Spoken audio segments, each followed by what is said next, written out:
Friends, हमारा जो topic चल रहा है वो इलेक्ट्रोकेमिस्ट्री चल रहा है और ये हमारी जो है लास्ट 5th यूनिट है। ठीक है, तो उसके अंदर आज हम पढ़ेंगे अनुत्क्रमणीय और उत्क्रमणीय सेल किसको कहते हैं।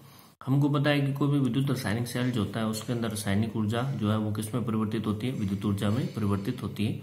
मैंने मुख्यतः क्या होते हैं, ये सेल दो प्रकार के होते हैं। पहला होगा उत्क्रमणीय सेल। देखिए उत्क्रमणीय सेल किसको कहते हैं, कोई भी सेल होगा उसका क्या होता है, विद्युत वाहक बल होता है अपना, लगभग जो है 1.2 हो सकता है उसका वोल्ट वो विद्युत वाहक बल उत्पन्न करता होगा या 1 करता होगा। यदि उस सेल के विद्युत वाहक बल से अधिक और विपरीत दिशा में अगर हम बाह्य स्रोत से अगर विद्युत वाहक बल लगाएं तो यदि उसकी धारा की दिशा, सेल में धारा की दिशा और अगर अभिक्रिया विपरीत हो जाए तो इस प्रकार के सेल को क्या कहते हैं, उत्क्रमणीय सेल कहते हैं। तो उस सेल को उत्क्रमणीय सेल कहा जाता है जिस पर अनंत सूक्ष्म मात्रा में यानी कि थोड़ा सा अधिक मात्रा में सेल के विद्युत वाहक बल से अधिक परंतु विपरीत दिशा में विद्युत वाहक बल अगर लगाएं तो सेल में दोनों, एक तो धारा की दिशा भी विपरीत हो जाएगी और जो अभिक्रिया भी है वो भी क्या हो जाती है, विपरीत हो जाती है। तो इस प्रकार के सेल क्या कहलाते हैं, उत्क्रमणीय सेल कहलाते हैं। ठीक है, जैसे क्विटेनियल सेल हो गया हमारा, तो ये एक उत्क्रमणीय सेल का उदाहरण है। इसके अंदर हमको पता है कौन सी अभिक्रिया होती है, जिंक जो होता है वो ऑक्सीकृत होकर Zn2 पॉजिटिव में बदलता है, कॉपर जो है वो 2 पॉजिटिव से इसमें चेंज होता है, कॉपर के अंदर परिवर्तित हो जाता है।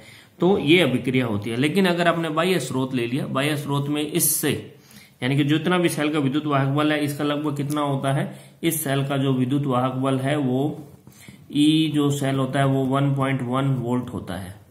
यानी कि अगर आप 1.1 वोल्ट से थोड़ा सा ज्यादा विद्युत वाहक बल अगर हम इसको लगा दें बाह्य स्रोत से तो इसकी धारा की दिशा और अभिक्रिया दोनों विपरीत हो जाती है। तो यहाँ पे पहले यहाँ तो जिंक ऑक्सीकृत हो रहा था और यहाँ पे आपका क्या ऑक्सीकृत होता है, कॉपर जो है वो ऑक्सीकृत होता है और जिंक क्या हो रहा है आपका अपचयित हो रहा है। तो इस तरह के जो सेल होते हैं उनको अपने क्या कहते हैं, इस तरह के सेल को उत्क्रमणीय सेल कहते हैं। दूसरा हो गया हमारा कौन सा है, अनुत्क्रमणीय सेल। ठीक है, अनुत्क्रमणीय सेल किसको कहते हैं, वही सिंपल, यदि सेल के विद्युत वाहक बल से अधिक बाह्य स्रोत से अगर आप विद्युत बल लगाते हैं तो केवल विद्युत धारा की दिशा ही परिवर्तित होती है परंतु अभिक्रिया जो है वो विपरीत नहीं होती।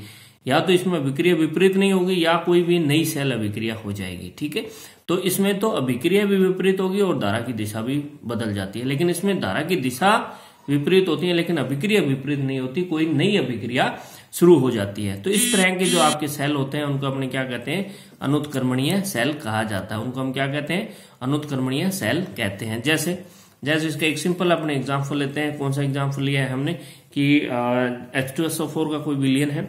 ठीक है, इसके अंदर हम क्या ले रहे हैं, कॉपर और जिंक इलेक्ट्रोड लगा देते हैं। तो यह किसका उदाहरण है, अनुत्क्रमणीय सेल का उदाहरण है। तो सेल अभिक्रिया क्या है, Zn जो है आपका, ठीक है, और 2H पॉजिटिव, Zn2 पॉजिटिव और हाइड्रोजन गैस क्या होती है, मुक्त हो जाती है। अर्थात इसमें बाह्य परिपथ में इलेक्ट्रॉन कहां से जा रहे हैं, जिंक से किसकी तरफ जा रहे हैं, कॉपर इलेक्ट्रोड की ओर जा रहे हैं।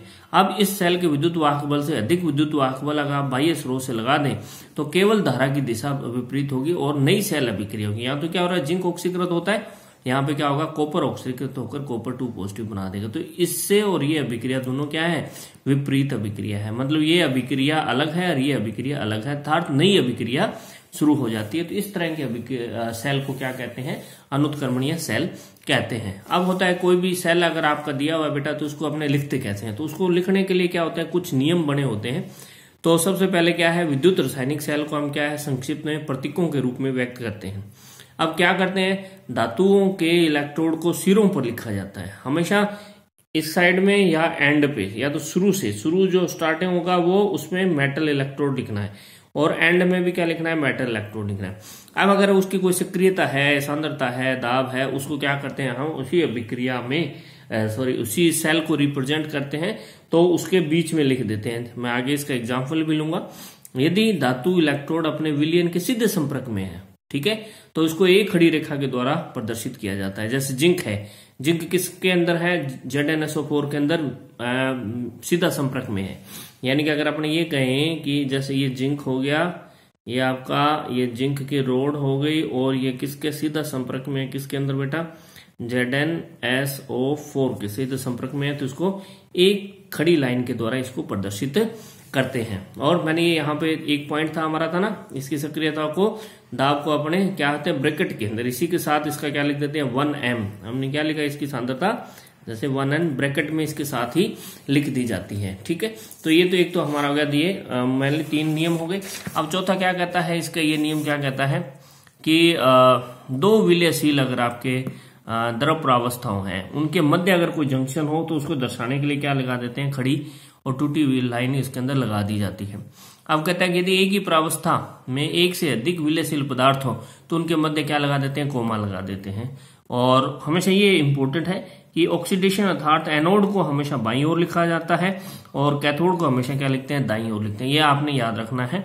ठीक है, और लवण सेतु अगर है तो उसको 2 खड़ी लाइनों के द्वारा हम प्रदर्शित करते हैं। इस तरह से 2 खड़ी लाइनें उसमें प्रदर्शित की जाती है। जैसे ये आपका कौन सा एक डेनियल सेल है, ये आपका जिंक है, और इस साइड में मैंने आपको क्या बताया, इस साइड में हमारा क्या होता है, एनोड होता है। क्या होता है, एनोड होता है। ठीक है, ये एनोड होगा और इस साइड में हमारा क्या है, कैथोड होता है। ठीक है, ये ध्यान रखना है, एनोड हमेशा इधर ही लिखना है और सिरों पे क्या लिखना है, धातु को लिखना है। ये देखिए ये धातु को मैंने लिखा हुआ है और ये इसके सीधे संपर्क में है तो मैंने ये लिख दिया। यहाँ पे आप ZnSO4 भी लिख सकते हैं या Zn2 पॉजिटिव भी, और ये इसके ब्रैकेट में इसकी सक्रियता लिखती। फिर मैंने क्या लगाया, ये लवण सेतु लगा दिया इसका, है ना, सॉल्ट ब्रिज लगा दिया, तो 2 खड़ी लाइनें लगा दी, फिर कॉपर 2 पॉजिटिव आयन और ये आपका कॉपर हो जाएगा। तो इसके आधार पर हम क्या है उस सेल को प्रदर्शित कर सकते हैं। अब इसके बाद हमारा बेटा में इलेक्ट्रोड पोटेंशियल क्या किसको कहते हैं, इलेक्ट्रोड पोटेंशियल।